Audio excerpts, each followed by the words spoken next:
గారు మరో ఉత్తరం చూద్దామండి. ఈ ఉత్తరాన్ని వనజ గారు గుంటూరు నుంచి రాశారు. వినాయక విగ్రహాన్ని నిమజ్జనం చేయకుండా ఇంట్లో ఉంచకూడదా అని అడుగుతున్నారండి. ఉంచకూడదు అంటూ మనకు శ్రీ విద్యార్ణవ తంత్రం అనే గ్రంథం చెబుతుంది. గృహే లింగద్వయన్నార్చ్యం గణేశ త్రితయం తథాహ అని ఆ సూత్రం. ఇంటిలో మనం పూజ చేశాం. అసలు విగ్రహం ఎందుకండి? నిగ్రహం కోసం విగ్రహం. అవును, మనం ఒక విగ్రహం పెట్టి పూజ చేశాం. ఆ విగ్రహంలో ఏముంది? మన ఆత్మశక్తి ఉంది. దీన్ని మనం ఆరోపితం చేసి స్థాపన ముద్ర దర్శయిత్వ, దీన్ని స్థాపన ముద్ర అంటారు. ఇలా మనం ఆరోపణ చేసి మన ఆత్మశక్తిని ఆ విగ్రహంలో చూపించి స్థాపన ముద్ర వేసి అర్చన చేస్తాం. ఆ పిమ్మట నైవేద్యం, అభిషేకం అన్నీ అందచేసి వాటిని మళ్ళీ మనం తీసుకున్న తర్వాత మనం శక్తివంతులం అయిపోతున్నాం. ఇప్పటికి అది ఏమైంది? వట్టి విగ్రహం అవుతుంది. అర్చన కోసం వచ్చినప్పుడు మనము మార్కెట్కి వెళ్ళాం. ఒక 11 రోజుల క్రింద వెళ్ళాము. వినాయకుడిని తీసుకువచ్చాము. ప్లాస్టిక్ బుట్టలో వినాయకుడు ఉన్నాడు, పత్రి ఉంది, పువ్వులు ఉన్నాయి. కొండకొచ్చో కొంతమంది కూరగాయలు కూడా అదే బుట్టలో వేసుకొచ్చుకుంటారు. ఒకటే బుట్టలో అన్నీ వచ్చేస్తాయి. పాలకూర, టమాటో కూడా వచ్చేస్తుంది, మామిడాకు కూడా వచ్చేస్తాయి. అన్నీ వచ్చాక మనము చక్కగా వేదిక ఏర్పాటు చేసుకున్నాం. పాల వెల్లి కట్టాం, దీపాలు పెట్టాం, పువ్వులు పెట్టాం, పత్రి పెట్టాం, 20కి పత్రి, నైవేద్యం పెట్టాం, దండం పెట్టాం. వినాయకుడు వచ్చేసాడు. దండం పెట్టాం. తొలుతున్న విఘ్నమస్తం దూర్చెట్టినందున నీకు మొక్కేదన్ అన్నం తొండం మోకేదంతం దూరపొచ్చి వాస్తవం మెండుగా మురుగ గజ్జను నానా పద్యాలు శ్లోకాలు చెప్పాం. అనక సాయంత్రానికి దీపాలు కొండకెళ్ళాయి. మరునాటికి పత్రి పువ్వులు కూడా పడిపోయాయి. 3వ రోజుకి ఏమవుతుంది? వినాయకుడు లేడా? గచ్చ గచ్చ సంవత్సరేష్ట చంపలేసుకుంటాం, మళ్ళీ ప్లాస్టిక్ కవర్లో పెట్టేస్తాం. ప్లాస్టిక్ కవర్లు వాడకూడదు.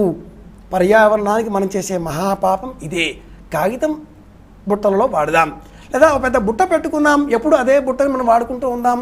అందులో మళ్ళీ సర్దేస్తాం, తీసుకువెళ్ళి నిమజ్జనం చేస్తాం. మరి వినాయకుడు ఏమయ్యాడు? ఉన్నాడా? అందులో మనలో ఉన్నాడు. ఇది గుర్తుపెట్టుకుందాం. వినాయకుడిని ఎందుకు నిమజ్జనం చేయాలి? ఇదిగో ఇందు కొరకు. ఎందుకు అర్చన చేయాలి? ఇదిగో ఇందు కొరకు. మనం కూర్చోవాలి, మన బుద్ధి కూర్చోవాలి, మనకు ఏకాగ్రత కలగాలి, లక్ష్య శుద్ధి, లక్షణ శుద్ధి, వాక్పాటవం ఇవి రావాలి అంటే వినాయకుడిని పూజ చేయాలి. ఇందుకోసమని అర్చన. విగ్రహంలో లేదండి. విగ్రహంలో కేవలం మన నిగ్రహం కోసమనే విగ్రహాన్ని ఇందుకోసమే అర్చన చేస్తాం. నిజానికి గణేశ పురాణం, ఉద్గర పురాణం ఏం చెబుతుంది అంటే, ఏ ఇంట్లో అయితే వినాయకుడిని అర్చన చేస్తున్నామో ఆ వినాయకుడి ప్రతిమ ఆ ఇంటి యజమాని బొటనవేలి కంటే కూడా తక్కువ ప్రమాణంలో ఉండాలి. ప్రశ్న ఏమిటి? అంగుష్ట మాత్రేనా అని చెప్తుంది. భాగవతం ఏమో 8 విధములైన ప్రతిమలలో చెబుతూ అవి మనకు మట్టితో చేసినవి, చెక్కతో చేసినవి, లౌహి, దారుమయి, లేహి, లేప్య, లేఖ్యాచి సైగతి, మనోమయి, మణిమయి ప్రతిమ అష్టవిధ స్మృత అంటుంది భాగవతం. అష్టవిధ ప్రతిమలలో అర్చన చేయాలి.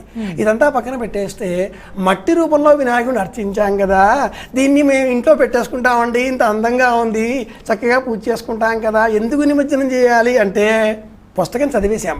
పుస్తకంలో ఉండే అంశం అంతా బుర్రలోకి వచ్చేసింది. మళ్ళీ పుస్తకం కావాలా?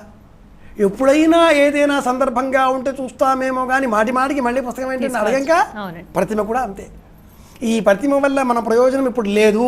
మళ్ళీ మనకు బుద్ధి కుశల తక్కువ అయితే తెచ్చుకుంటాం. కనుక ఆకారం పైన మోహము, లౌల్యము విడిచిపెట్టాలి. అంటే ప్రతిమని మనం నీటిలో నిమజ్జనం చేయాలి. దేహం మీద మమకారం ఉంటుందా? ఉండకూడదు. అంటే నిమజ్జనం చేయాలి. మరి మమకారం దేని మీద ఉండాలి? మనస్సు మీద ఉండాలి, ఆత్మశక్తి మీద ఉండాలి. అది పెంపొందించుకునే నిమిత్తమే మన ఇంట్లో వినాయకుడిని పెట్టి వేరే వేరే రూపాలలో. మనకు చదువు మీద అభిలాష ఉంది, పుస్తకంలో రాసే గణపతిని తెచ్చుకుంటాం. డబ్బు కావాలండి, లక్ష్మీ గణపతిని తెచ్చి పూజ చేసుకుంటాం. ఇల్లు కావాలి, కమలంలో కూర్చున్న గణపతిని తెచ్చి పూజ చేసుకుంటాం. సంగీతం రావాలి, వీణ పట్టుకున్న వినాయకుడు. ఇలా ఏది కావలిస్తే ఆ రూపంలో వినాయకుడు దొరుకుతున్నాడు, వస్తాడు, తెచ్చుకుంటాం, పూజ చేస్తాం. కానీ నిమజ్జనం మటుకు చేయాల్సిందే. ఎందుకని? ఆకారం మీద, దేహం మీద మమకారం ఉండకూడదు. అహం తొలగితేనే అనుగ్రహం లభిస్తుంది. కనుక ప్రతిమని నిమజ్జనం చేయాలి. అయితే ఒక విషయం ఉంది అమ్మాయి, ఉత్తర భారతదేశంలో ఒక సంప్రదాయం ఉంది. ఈ సంవత్సరం అర్చన చేసిన గణపతిని ఈ సంవత్సరం అంతా ఇంట్లో పెట్టుకుంటారు. వచ్చే సంవత్సరం మళ్ళీ ప్రతిమను తీసుకువచ్చి, గుజరాత్లో ఉంది ఇది, వచ్చే సంవత్సరం మళ్ళీ వినాయకుడిని కొనుక్కొచ్చుకుని రెండింటినీ కలిపి పూజించి కొత్త వినాయకుడికి ఈ సంవత్సరం పూజ చేస్తూ పాత వినాయకుడిని నిమజ్జనం చేస్తారు. ఎందుకని శ్రీ విద్యానంద తంత్రం ఏం చెప్పింది? గృహే గణేశ త్రితయం తథా, 3 గణపతులు పెట్టుకోకూడదు, 2 పెట్టుకోవచ్చు. కనుక ఈ 2 ఉంటాయి, ఒకటి వెళ్ళిపోతుంది, ఇంకోటి కొనసాగుతూ ఉంటుంది.